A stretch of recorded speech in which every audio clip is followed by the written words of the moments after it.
Hi అండి, ఈరోజు నేను టమాటో రోటి పచ్చడి చేస్తున్నాను. ముందుగా కడాయి పెట్టుకొని కడాయిలో 2 స్పూన్ల ఆయిల్ వేసి ఆయిల్ మగ్గే వరకు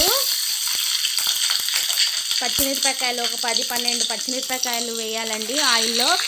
ఆయిల్లో మగ్గిన వెంబడే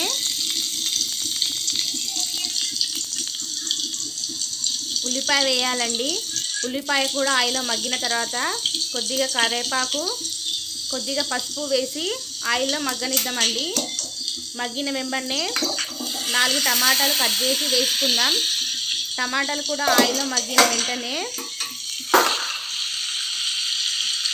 నిమ్మకాయ సైజ్ అంత చింతపండు, అలాగే ఒక 5-6 ఎల్లిపాయలు, అలాగే 1 స్పూన్ జీలకర్ర కూడా వేద్దామండి.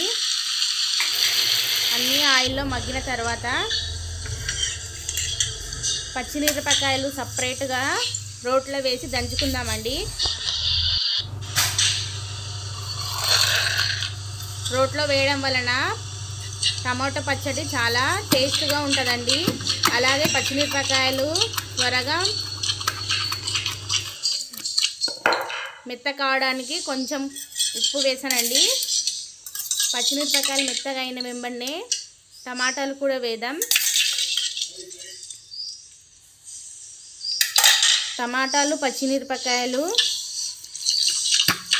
మిశ్రమం మొత్తం 2 కలిపి